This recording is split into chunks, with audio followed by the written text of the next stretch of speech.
Hello friends, welcome back to my new video. आज की इस वीडियो में हम लोग बात करेंगे कि राइटिंग एंड सिटी लाइफ की। ये हम लोग इंट्रोडक्टरी वीडियो बना चुके हैं, जाके आप लोग देख सकते हैं। फर्स्ट वीडियो वही बनाया गया है और आज हम लोग बात करेंगे सोर्सेस ऑफ मेसोपोटामिया के बारे में। तो आर्कियोलॉजी इन जो मेसोपोटामिया का जो आर्कियोलॉजी हुआ था, जो प्लगिंग एक्सकवेशन वगैरह हुआ था, वो 1840 से स्टार्ट हो गया था, मतलब कि 18th सेंचुरी से स्टार्ट हो गया था। और जब भी हम लोग मेसोपोटामिया के बारे में बात करेंगे तो वहाँ पे टू सिटी थी, उरुक और मारी। और वहाँ पे डिकेड्स, मतलब कि वहाँ पे दसों साल, बहुत लॉन्ग टर्म यहाँ पे एक्सकवेशन वगैरह हुआ था। और वहाँ पे कोई एक दो चीज़ नहीं पाया गया था, बहुत सारे चीज़ पाए गए थे, जैसे hundreds of Mesopotamian buildings, statues, ornaments, graves, tools and seals as sources. There are thousand of written documents भी वहाँ मिले थे। और Mesopotamia was important to Europeans because of reference to it in the Old Testament। Old testament की वजह से ये famous था। ओल्ड टेस्टामेंट किसको कहते हैं? बाइबल को कहते हैं, जो कि क्रिश्चियनिटी की बुक एक होती है। और सीमर, यहाँ पे एक नाम आया सीमर। ओल्ड टेस्टामेंट किसको कहते हैं? Refers to seamer. सीमर मतलब होता है land of brick building cities. Travellers और यूरोप के स्कॉलर्स थे, वो देखें Mesopotamian a kind of ancestral land, एक पूर्वज वो का जो ज़मीन था। एंड व्हेन जब आर्कियोलॉजिकल वर्क जब स्टार्ट हुआ था उस एरिया में, attempt prove the literal truth of the old testament. Old testament का जो लिटरल ट्रूथ है उसको मतलब किया गया, उसको प्रूव करने के लिए। अब बात करते हैं मेसोपोटामिया एंड इट्स जियोग्राफी के बारे में।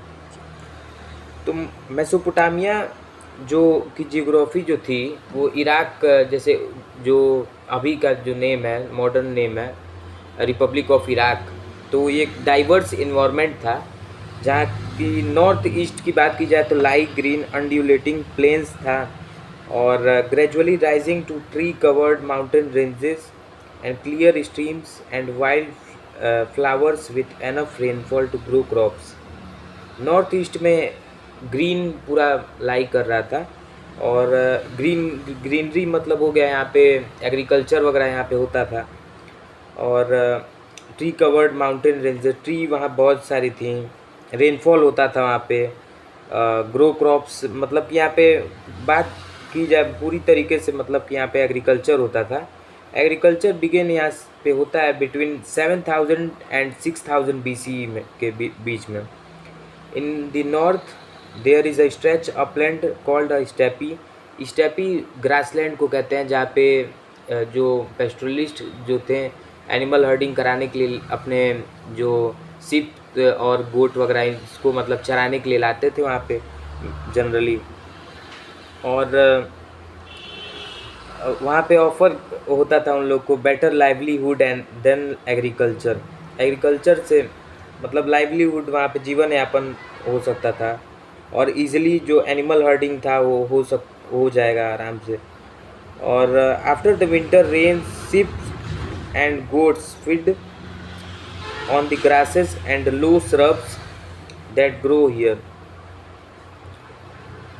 विंटर का जो रेन होता था उसके बाद से जो शिप, भेड़ बकरी जो थे, वो उसको मतलब भोजन खिलाने के लिए ग्रासेस, लो श्रब्स, मतलब कि मेनली जो बारिश होता था वहाँ पे उस टाइम, बारिश के टाइम में घास वगैरह बहुत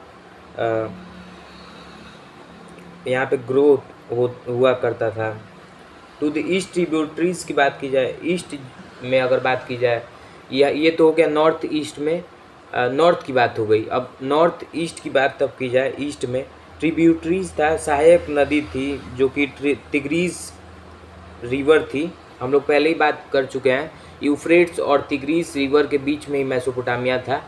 और जो तिग्रीस यूफ्रेट्स रिवर था वो एक तरह से ट्रेडिंग के लिए बेनिफिशियल था वो रिवर, जो कि वर्ल्ड ट्रेड उससे वो ईज़िली हो पाता था। और तिग्रीस जो रिवर था वो प्रोवाइड करता था routes of communication into the mountain of Iran, मतलब कि ईरान वगैरह जाने के लिए ये तिग्रीस जो रिवर थी वो हेल्पफुल थी कम्युनिकेशन, मतलब कि वहाँ पे ईज़िली आया जा सकता है, एक रूट प्रोवाइड कर रहा था। अब बात की जाए साउथ की, अभी तक नॉर्थ ईस्ट की बात की गई और नॉर्थ ईस्ट की बात की गई, और अब साउथ की बात की जाए। South is a desert, south जो था वो डेजर्ट था। डेजर्ट मतलब नॉन कल्टिवेटेड एरिया, जहाँ पे कोई खेती वगैरह नहीं होता था। And the south is a desert, and this is where the first cities and writing emerged। ये साउथ में सबसे पहले सिटी डेवलप हुआ था और राइटिंग इमर्ज हुआ था।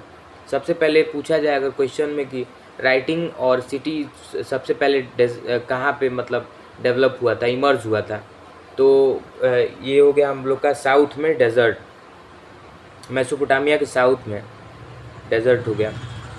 और अब बात की जाए, this desert could support cities because the rivers Euphrates and Tigris. ये जो रिवर थी यूफ्रेट्स एंड तिग्रीस ये सपोर्ट करती थी उस मतलब सिटीज़ को, वहाँ पे कल्टीवेशन मतलब ये सब हो सकता है easily. Which rise in the northern mountains carry loads of silt fine mud when they flood or when their water is let out onto the fields, fertile silt is deposited।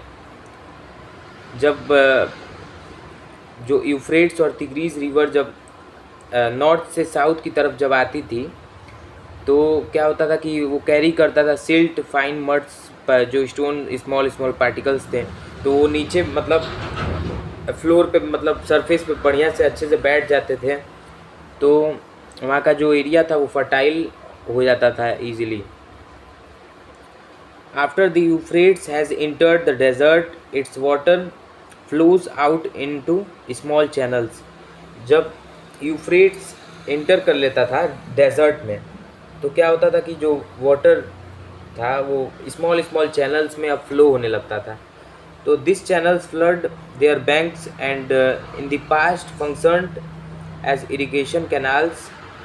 Water could be let into the fields of wheat, barley, peas or lentils when necessary। और जब ज़रूरत पड़ता था तो ये जो पानी था उसको चैनल को ओपन करके वो उससे वीट वगैरह बारले ये सब वहाँ पे ईज़िली यहाँ पे वो ग्रो कर लेते थे।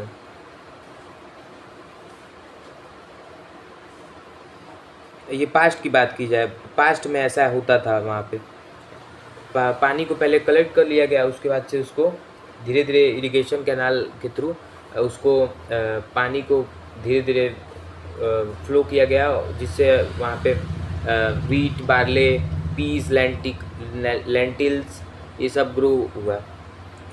ऑफ ऑल एंशियंट सिस्टम्स, जो पुराने जितने भी एंशियंट सिस्टम थे जो कि पूर्वजों से हम लोग के आते हैं,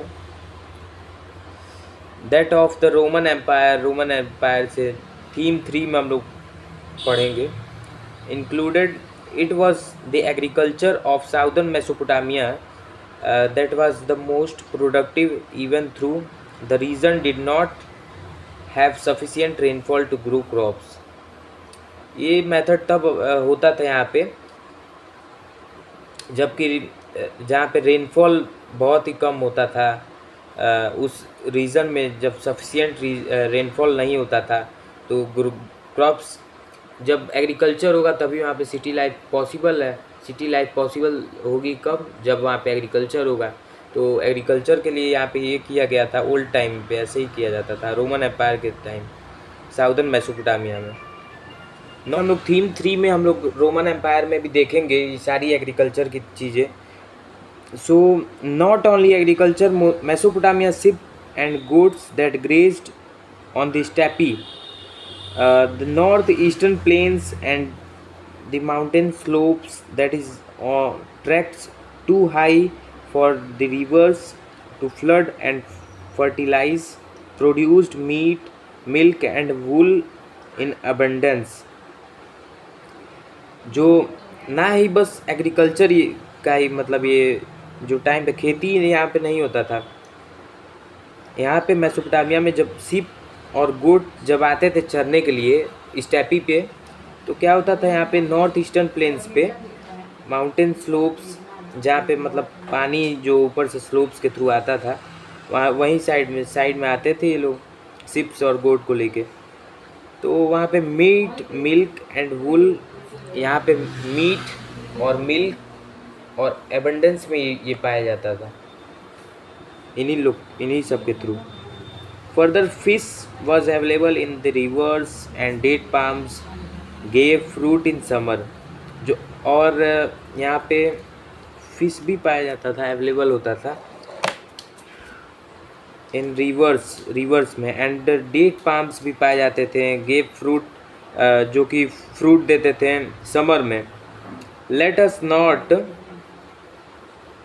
now Let us not, however, make the mistake of thinking that cities grew simply because of rural prosperity. जो cities है वो डेवलप होती है किसके प्रोस्पेक्टिव से, किसके हेल्प से? रूरल प्रॉस्पेरिटी की वजह से। क्योंकि जो सिटी है वो ऐसा अकेला नहीं है जो कि खुद से सब कुछ कर ले, दूसरे पे डिपेंडेंट होना भी ज़रूरी पड़ेगा। जैसे कि घर बनाना है तो लेबर की नीड पड़ेगी, तो लेबर कहाँ से आएंगे? रूरल एरिया से ही ज़्यादातर आते हैं, और बहुत सारी चीज़ें हैं। तो ये अकेले पॉसिबल नहीं है कि सिटी डेवलप हो जाए, रूरल का प्रॉस्पेरिटी का भी नीड इसमें हेल्प पड़ता है। We shall discuss other factors by and by, but first let us be clear about city life.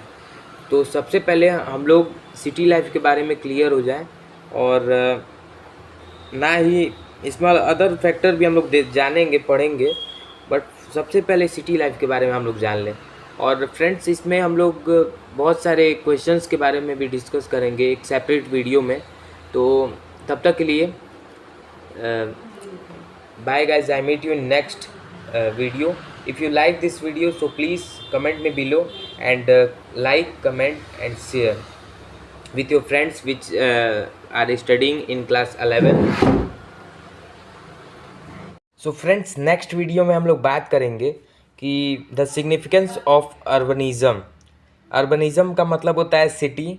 So next video में प्रिपेयर रहिएगा फ्रेंड्स, हम लोग बात करेंगे द सिग्निफिकेंस ऑफ अर्बनिज़म, मतलब कि इम्पोर्टेंस ऑफ सिटी का क्या क्या मतलब फैक्टर्स होते हैं, सारे फैक्टर्स को हम लोग डिस्कस करेंगे। तब तक के लिए बाय बाय।